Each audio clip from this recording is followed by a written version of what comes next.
¿Y quién puede decir que Dios no se le ha mostrado? Porque a todos nosotros de alguna forma Dios se nos mostró, se nos dio a conocer. Dios de alguna u otra forma, ¿cómo decirlo? Se hizo visible delante de nuestros ojos para que nosotros le pudiéramos conocer.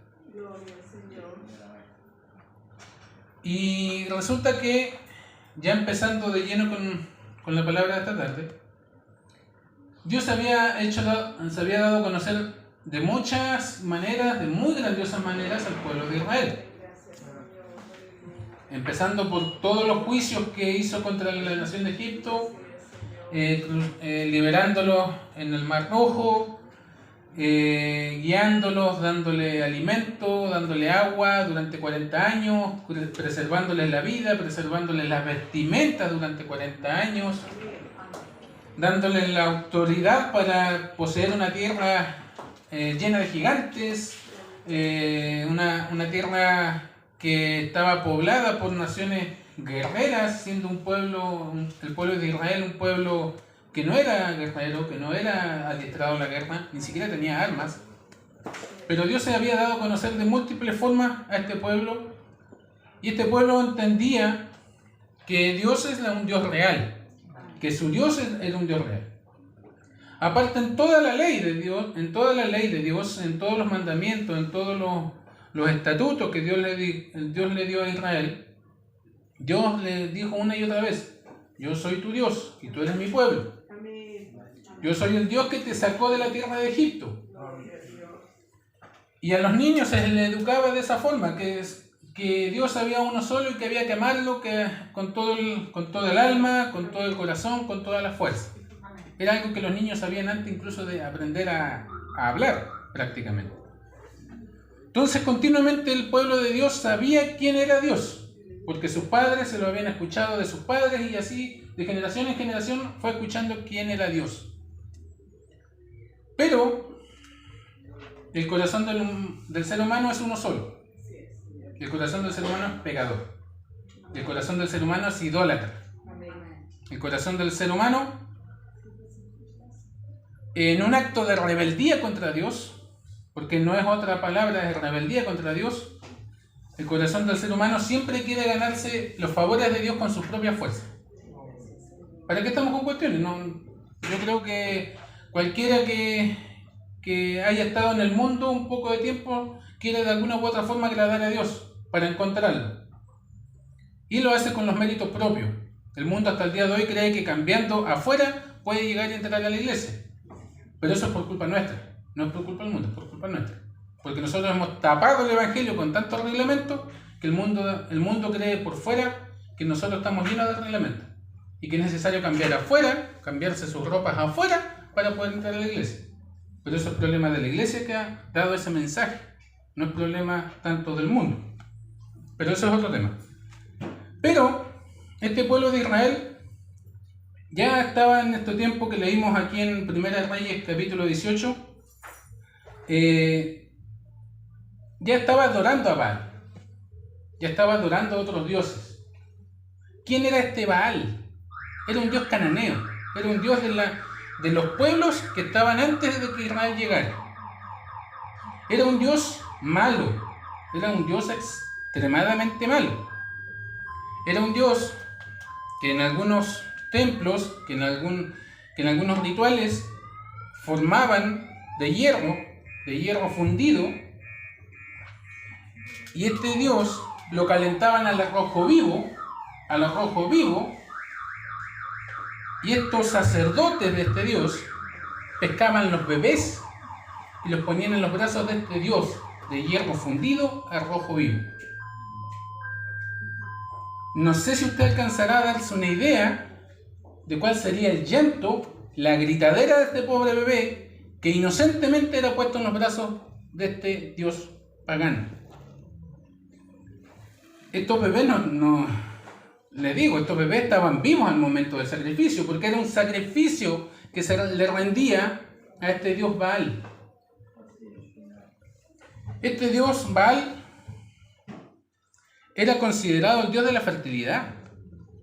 Era considerado el dios de las tormentas, el dios de la lluvia. Y tenía una esposa, según las creencias de esos pueblos, tenía una esposa llamada Sera, que también era diosa de la fertilidad. Vaya la casualidad.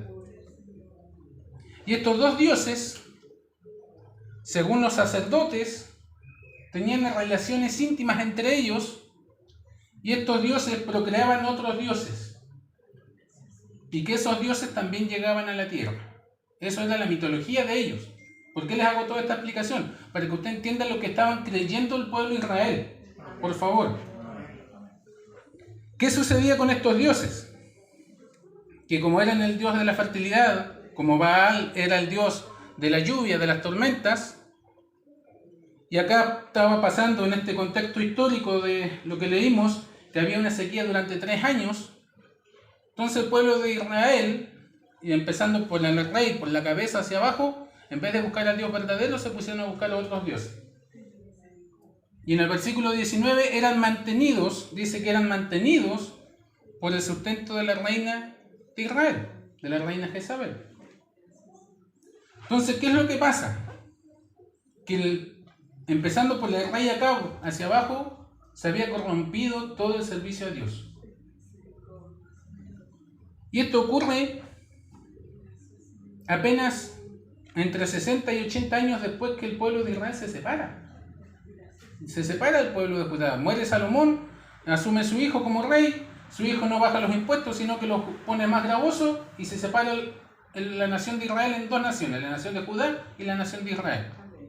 Y acá estamos hablando de la nación de Israel, la nación del norte, la nación donde quedaron 10 tribus. Pero esto sucedió apenas 60 años después de eso. En 60 años había pasado una generación y media, y en 60 años se habían olvidado del culto a Dios y habían empezado a servir a cultos falsos, a dioses falsos, a dioses paganos.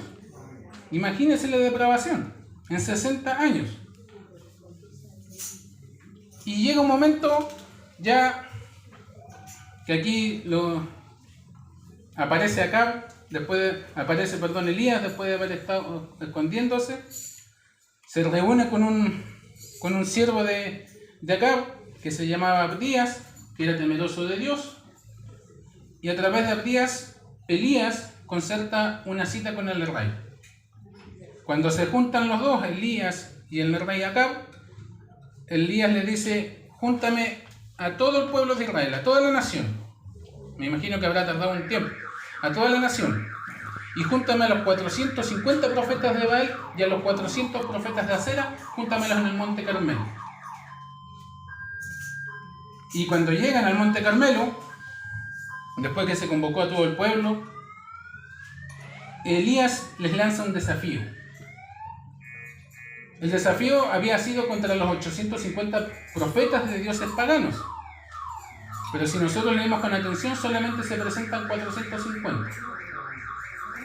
De todos los que tenían que ir, solamente se presentaron los profetas de Baal. Los de Acera después ni se mencionan. Entonces se da a entender que solamente se presentaron y Elías enfrentó a 450. Entonces Elías, ¿qué hace? Les lanza una piedra. Pero antes de lanzarle la piedra, antes de decirle ya a ver si ustedes pican, les dice a todo el pueblo. Los confronta con su pecado y les dice: ¿hasta cuándo claudicaréis vosotros entre 2 pensamientos? Si Jehová es Dios, seguidle, y si Baal, id en pos de él. Pero el pueblo no dijo nada, porque sabía que lo estaban confrontando. Yo creo que cuando nos dicen la verdad en nuestra cara, aunque no nos guste, nosotros nos quedamos calladitos. Pero aquí este versículo es muy hermoso, porque las palabras que se usan en el original, en el hebreo original, dice: ¿por qué andáis caminando entre 2 muletas? Si Dios es Dios, caminad con Él. Si Baal es Dios, id con Él. Eso es lo que está diciendo, que caminaban entre 2 muletas. Usted cuando camina con muleta, se supone lo que está diciendo ahí que usted tiene que llevar una sola muleta. Porque si no está cogiendo, porque está intentando apoyarse con una, apoyándose con la otra. Ese claudicar es coger, ese claudicar es tropezarse, ese claudicar es caminar mal. El claudicar es tener dos pensamientos a la vez y querer seguir los dos pensamientos. Entonces o no hace bien uno o no hace bien el otro, pero al final de cuentas ninguno de los dos queda bien hecho. Ninguno de los dos pensamientos los hace bien. Entonces, ¿qué es lo que le dice Elías?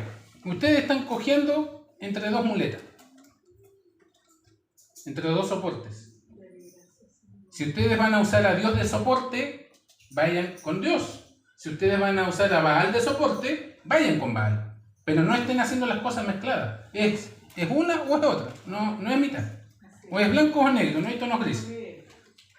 Y eso es lo que le quiere decir el profeta. Y después les lanza el desafío de que ya que ustedes no me respondieron, no tomaron ninguna decisión, ya veamos quién es el Dios verdadero. Y el que sea el Dios verdadero, a ese sigan. ¿Y cómo lo vamos a probar? Que Dios, el Dios verdadero, demuestre su poder. ¿Cómo lo hacemos? Háganse un altar, tomen un animal, despedácenlo, trócenlo entero y pónganlo encima del altar. Y el Dios que haga descender fuego del cielo, ese es el Dios verdadero. Como símbolo de autoridad, como símbolo de poder. Pero la palabra no es simplemente holocausto, es sacrificio.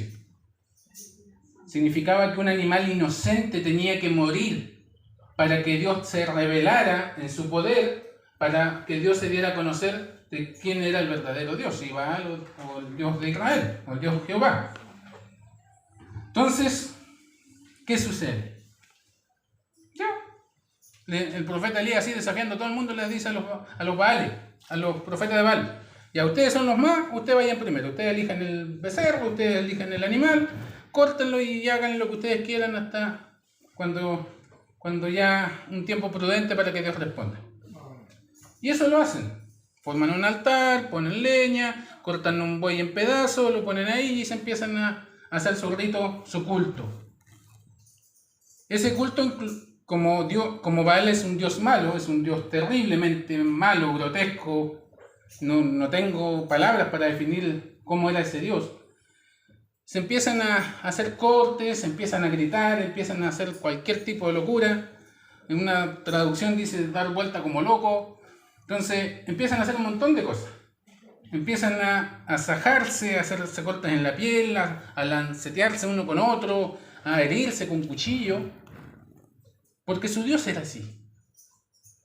Porque una de las cosas que nosotros tenemos que tener claro, que cuando nosotros creamos dioses ajenos o dioses falsos, nosotros hacemos el Dios a nuestra pinta, a nuestra idea. Y por lo tanto nosotros somos los creadores de ese Dios y los adoramos como nosotros queremos. Ahí tenemos, por acá cerca tenemos unos dioses que nosotros, o las personas piensan que para agradarle mejor necesitan sacrificio y esfuerzo humano y empiezan a caminar de rodillas, a andar de guata durante kilómetros encima del asfalto caliente. ¿Por qué? Porque ellos crean ese Dios. Y ellos piensan que ese Dios de esa forma quiere ser servido. Nosotros nos volvemos como los dioses que adoramos. A eso quiero llegar, que nosotros nos volvemos como los dioses que adoramos. Entonces, ¿qué sucede con estos profetas? Estos 450 profetas gritaron durante 3 horas despavoridos. No hubo caso. 3 horas, desde las 9 de la mañana hasta las 12 del mediodía.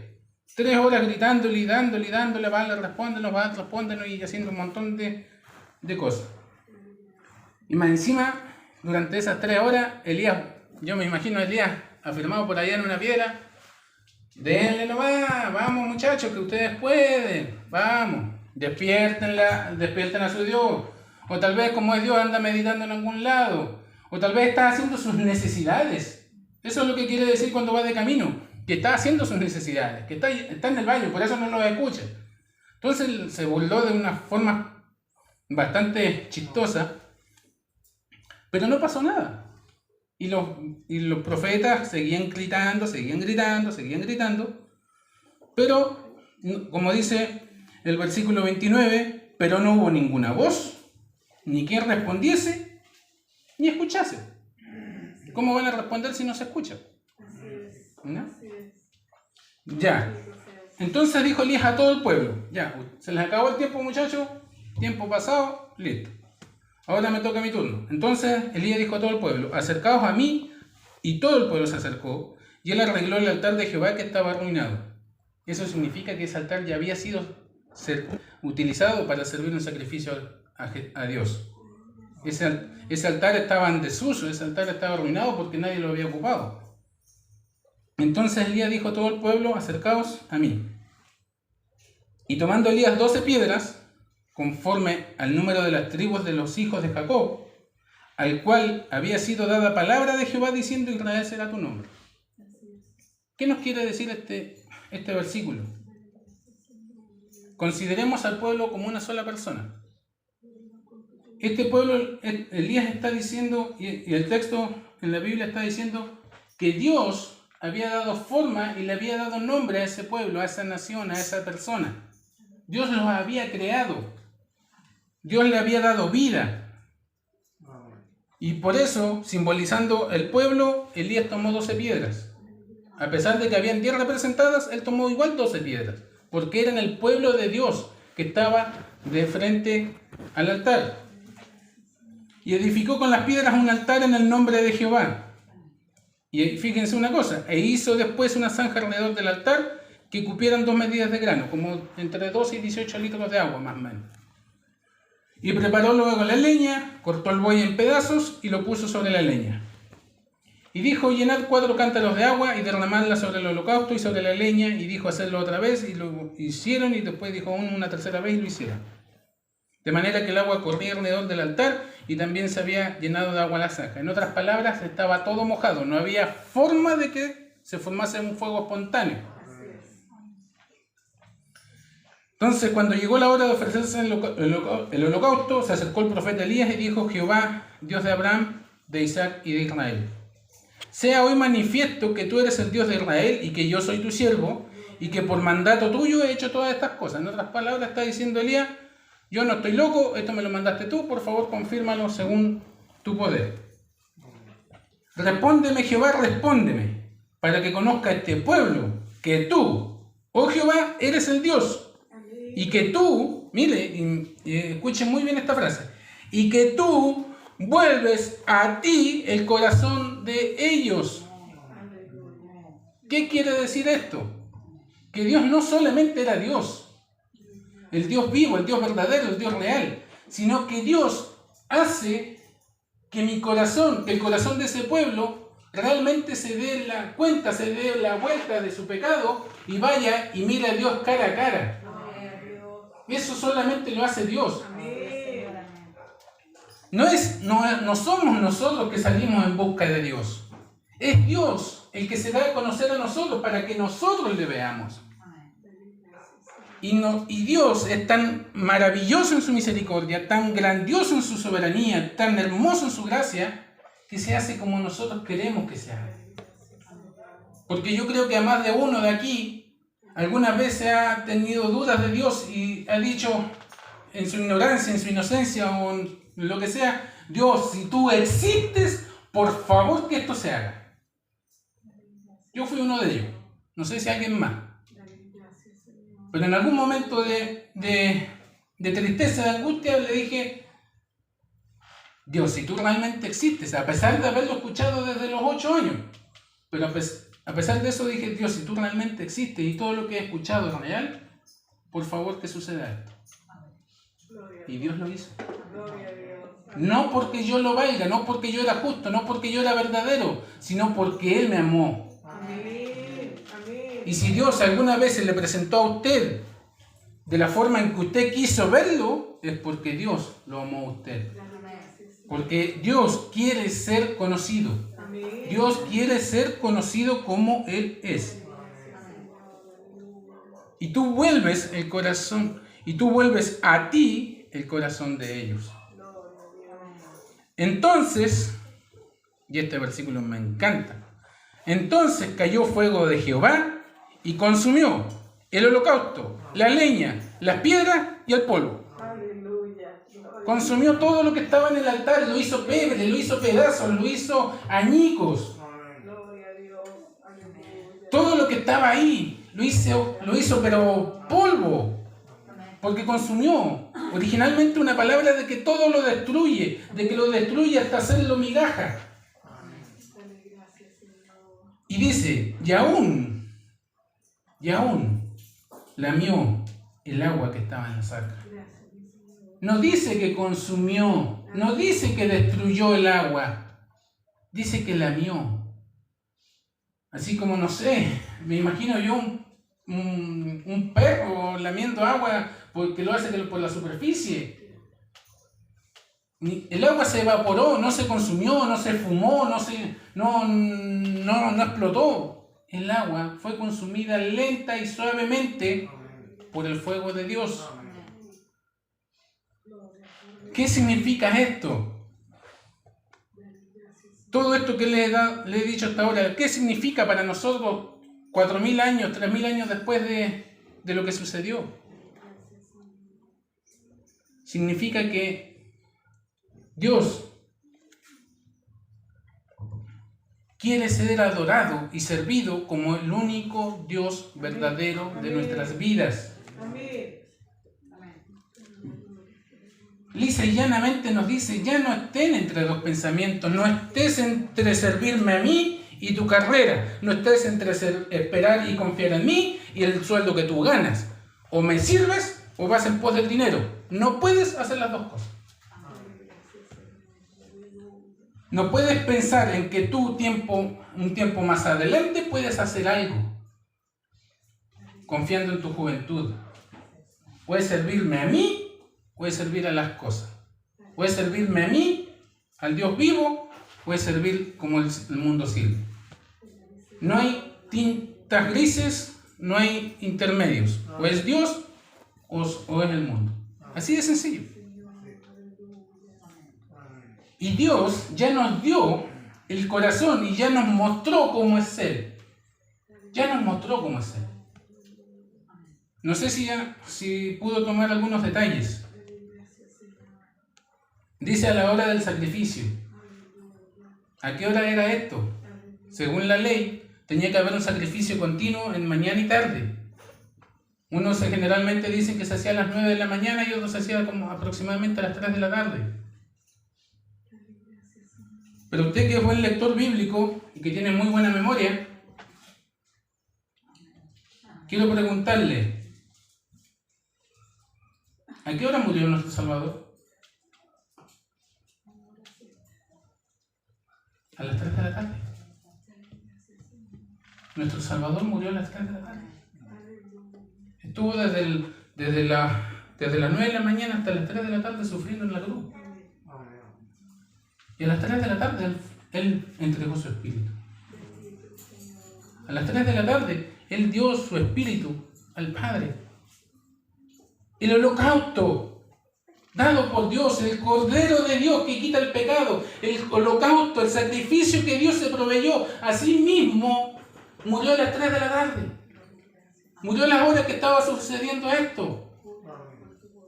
Y no solamente el holocausto, como dije en delante, el holocausto, las piedras, el polvo, la leña, todo fue deshecho, todo fue desaparecido, por decirlo de alguna forma, por el poder consumidor del fuego de Dios. Nuestro Señor Jesucristo fue molido por la ira de Dios. Cuando Él estaba diciendo, Padre mío, ¿por qué me has desamparado? Él en su carne, en la carne que usted y yo vestimos, en su carne estaba sufriendo la agonía de todos los juicios que nosotros merecíamos por causa de nuestro pecado. Porque era el único sacrificio acepto y agradable delante de la presencia de Dios para darnos perdón y libertad de nuestros pecados. Ese sacrificio que nosotros lo vemos aquí consumido por el fuego fue el sacrificio de Cristo Jesús, prefigura el sacrificio de Cristo en la cruz para ser consumido por el fuego de la ira de Dios, para que yo sea perdonado, para que yo sea limpiado, para que yo pueda decir hoy día estoy en la casa de Dios y puedo levantar mis manos y darle gloria a Dios, porque Él es el Dios que vive y que me perdonó de mis rebeliones. Ese Dios verdadero que manifestó su poder y su autoridad descendiendo fuego del cielo, y que también manifestó su ira a través de ese mismo fuego, que desapareció todo. Ese es el Dios que envió a su Hijo Jesucristo a morir por mí. ¿Y nosotros hemos de seguir claudicando? Mi hermano, para los que creen al Evangelio, las palabras del Evangelio son vida y son suaves como la miel. Pero para aquel que se resiste a creer en el Evangelio porque no quiere confesar sus pecados, es muerte, es condenación, es destrucción del alma. Y eso lo dice la palabra de Dios, no lo digo yo. Mi hermano, así como puede destruir todas las cosas, la ira de Dios puede destruir y hacer añicos todo. También la ira de Dios puede ser suave. ¿Por qué? Porque esa zanja que fue, esa agua que estaba en la zanja depositada, fue suavemente quitada. Pero ya para eso el altar tuvo que sufrir las consecuencias. Para eso el sacrificio tuvo que sufrir las consecuencias. Para eso la leña tuvo que sufrir las consecuencias. A través de la sangre del Cordero, a través de esa sangre y de esa agua derramada en la cruz, porque la palabra de Dios dice que cuando traspasaron su costado, agua salió del costado de Cristo. Y esa agua me limpió a mí de mi pecado, me limpió a mí. Esa agua mezclada con sangre fue la que me limpió de mi pecado y la que lo limpió de su pecado a usted. Esa agua fue la que suavemente está limpiando y lavando mis pecados cada mañana y cada tarde. Y cada día tiene misericordia de mí, y cada día tiene gracia sobre mí, y cada día se manifiesta más su amor y su misericordia. Ese es nuestro Cristo. Nuestro Cristo fue el altar, fue el holocausto, fue el sacrificio que está aquí, para que nosotros recibiéramos solamente el amor y la bondad de Dios. Pero esto nos lleva ¿a qué? ¿A qué nos lleva? Lleva simplemente a escucharlo con la mente, escucharlo con los oídos y que se quede acá. O lleva a que nosotros en nuestro corazón llevemos lo que escuchamos y lo llevemos en nuestro corazón y podamos decir, como este pueblo que viendo todo ese espectáculo dijo y se postró y dijeron, Jehová es el Dios, Jehová es el Dios. Amén, amén. Eso debieron ser nuestras palabras. Pero lamentablemente este pueblo no se quedó en solo palabras, se quedó solo en esas palabras, Jehová es Dios, Jehová es Dios. Reconoció la deidad de Dios en ese minuto. Pero 130 años después, ese pueblo fue destruido por causa del pecado porque nunca sirvió a Dios. Nunca sirvió a Dios. Nunca se ve que en el pueblo de Israel, en el pueblo del norte, haya habido un rey que siguiera a Dios, que hiciera las cosas como Dios las pedía. Todos fueron paganos. No hubo ninguno bueno. Y cada uno añadía maldad sobre lo que hacía el anterior y ese añadía maldad sobre el otro y así estábamos continuamente. Hasta que Dios dijo, ya listo, ya no puedo tener más misericordia, ya no puedo perdonarles tanto, porque mi nombre está en juego. ¿Cómo me voy a decir un Dios justo si no castigo el pecado? Pero mi hermano, nosotros ya conocemos la otra cara. Nosotros ya conocemos a Cristo, conocemos el sacrificio que Él hizo. Y no nos quedemos solo en las palabras de que Cristo es mi Salvador, de que Cristo es mi Salvador, de que Cristo es mi Salvador. Hagamos algo más. Hagamos algo más. Servirle como nuestro Señor y Salvador. Que nos postremos, pero no solamente en una oración de remordimiento, no solamente en una acción de remordimiento. Postrémonos en una acción de arrepentimiento sincero de corazón. Porque Dios ya dio vuelta a nuestro corazón. Dios ya nos mostró cómo es Él. Ahora también hay una responsabilidad de nuestra parte de servirle como Él es. El Señor de señores y Rey de reyes.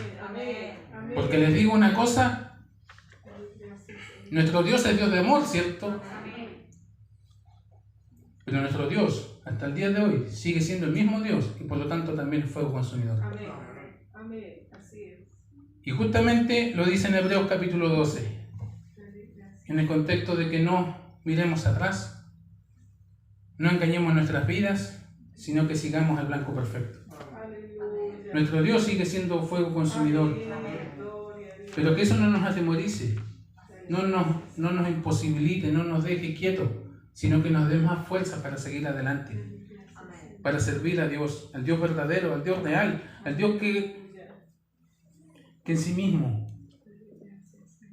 dio a su Hijo Jesucristo para que todo aquel que en Él creyera no se perdiera, mas tuviera vida eterna. Mis hermanos, tal vez esto suene como una historia para niños, pero hubo sangre que corrió acá. Si usted lee el versículo siguiente, dice que aprovechando el revuelo, todos los profetas. Pero nosotros no estamos ahí. Todavía. Todavía no llega el tiempo del castigo para los pecadores. Todavía es tiempo de gracia. Usted está en ese tiempo de gracia. Ya el sacrificio fue pagado. El sacrificio ya recibió la ira de Dios. Y por el sacrificio de Cristo, la ira de Dios todavía no llega a esta tierra. Pero será un momento en que, en un abrir y cerrar de ojos, como dice su palabra, ese Cristo ya no vendrá como siervo a sufrir. Ya no vendrá para sufrir, sino que vendrá como Rey soberano, vendrá a buscar a su pueblo, y aquella iglesia que intercede será quitada y la ira de Dios descenderá sobre esta tierra. Que toda la iglesia que está aquí reunida podamos volar con Él. Desde el menor hasta el mayor, que podamos volar con Cristo, que podamos recibir su gloria en las nubes. Por eso necesitamos pedirle perdón nuevamente si le hemos fallado y caminar en su gracia. Oremos al Señor.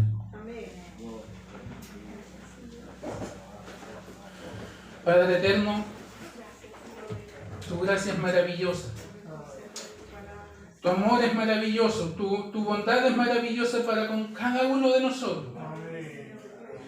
Aún tu bondad es maravillosa para con el peor asesino, para el peor violador, para aquel que no te niega todavía, tú derramas tu gracia, porque lo mantienes con un día más de vida y de salud, para que pueda reconocer que hay un Dios vivo y un solo Dios real. Señor amado, tú este sacrificio lo hiciste añicos para demostrar tu poder, tu autoridad, tu ira sobre el pecado de este pueblo que estaba pecando. Y este mismo sacrificio, esta misma ira la derramaste sobre tu Hijo Jesucristo para que nos llegara a nosotros, para que no llegara a mi vida, para que no llegara a la vida de los que estamos aquí. Señor amado, gracias te damos por tanto amor, tanta misericordia. Gracias por darnos a conocer el verdadero carácter de nuestro Dios y Padre Celestial. En esta hora te pedimos que tú seas no solamente atesorando y clamando esta palabra en nuestros corazones, sino que la seas poniendo en nuestras mentes para poder redarguir, para poder ver, para poder seguir rumiando, para poder seguir escuchándola en nuestros corazones de que tú eres el Dios vivo y real. Que no solamente nos quedemos con unas palabras, sino que podamos actuar conforme a ellas. Que ya no nos quedemos con las palabras que decimos un día aquí en esta casa de oración y cuando salimos para afuera nos olvidamos, sino que las hagamos vida y realidad en nuestros corazones y en nuestro vivir diario. Te agradezco por esta tu palabra. Gracias, Señor amado, por tu bendición tan maravillosa. Gracias porque tú estás con nosotros en el nombre de Cristo Jesús. Te pedimos que tú seas con nosotros y gracias por ello. Gracias por la fuerza, gracias por todo lo que tú nos has dado. En el nombre de Cristo Jesús. Amén y amén.